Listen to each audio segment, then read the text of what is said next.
What an exciting video this is gonna be. Last week I went to California with my girlfriend and we got something really cool, but I'm gonna share that in the next video. But in this video, this is from this last week. I just got back from Vermont. I have a friend that lives in the second smallest city in the United States. It's the smallest city in Vermont, and my friend Greg owns a print shop there, and he was interested in flying. He asked me if I could teach him how to fly, and I felt really confident that I could carefully take him through the steps in a very methodical process so that he could be very comfortable and safe in the process of becoming a paramotor pilot. I'm also fortunate in the sense that my parents own a lake house right there on Lake Champlain, which is the 6th biggest lake in the country. I couldn't have picked a better time of year.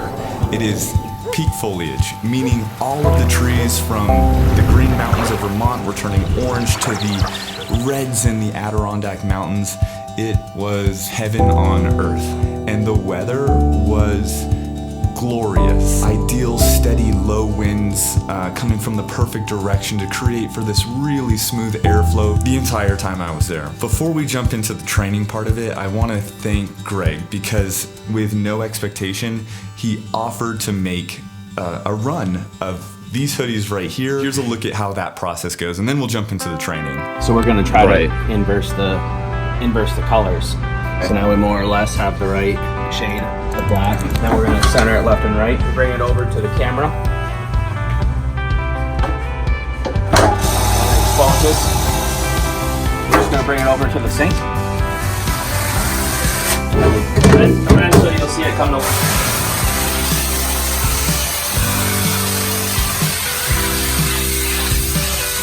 We're in pretty good shape here.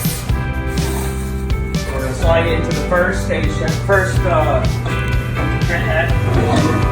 We'll lock it in. Take this off. So the key is put shirt on straight. So I'm going to print this one. Yeah.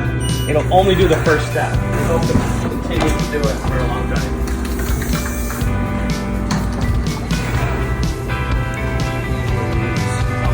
Gosh, that looks great, man.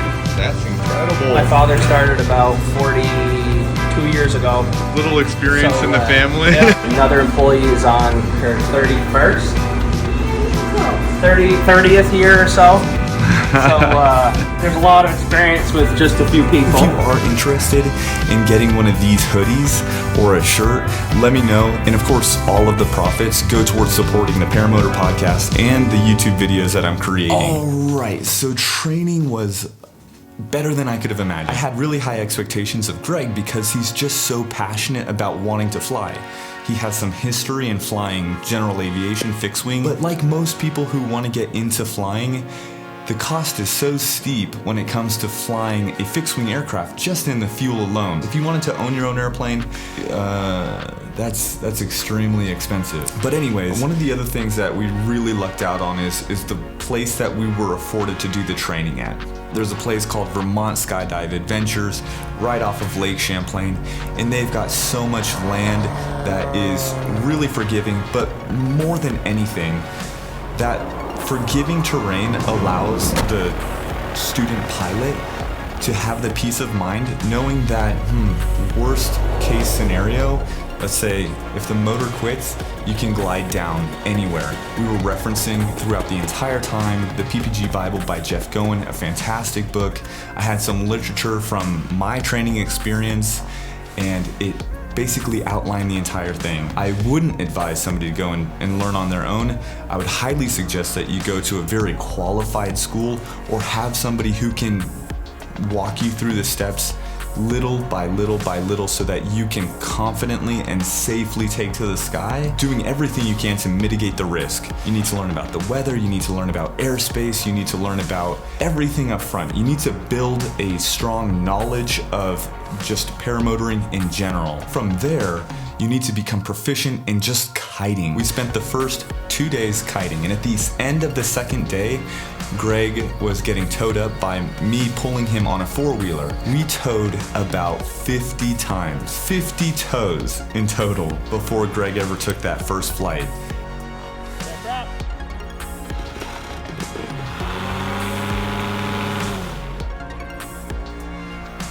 I'm surprised, even at this moment, I'm surprised at how well this whole experience went. There's a level of anxiety to some degree that you're just ultimately hopeful that when the individual gets in the air for the first time, that this brain inside their head is still functioning. Step by step, they're becoming less and less dependent on the instructor.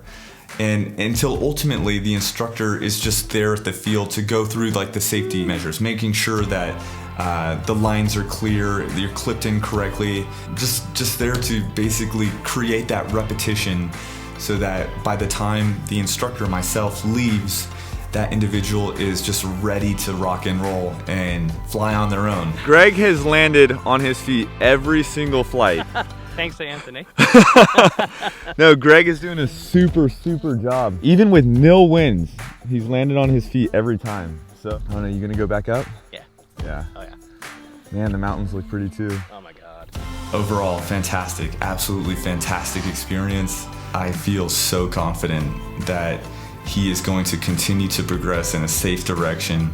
There's a lot of incredible instructors out there, and I think one of the key ingredients to being a great instructor is for an instructor's ability to not only listen to the students and feel, sympathize with the student as they are doing something that is just intimidating. It can be intimidating, and I think it's healthy to have some degree of awareness of how grandiose this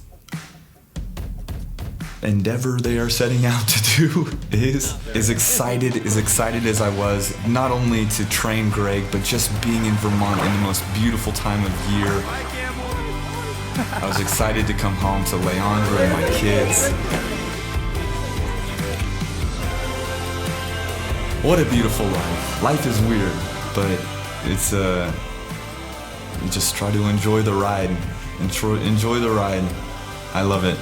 Drop a comment down below if you're interested in getting started in paramotoring. Let me know what you think on where you'd like to go. What is it that's important to you as you train? If you haven't flown a paramotor yet and you have any sort of reservation, what is it that is on your mind as far as when you go to your training experience? Fly safe, make good choices on when you go, what you do, and I will see you guys in the next one. Peace.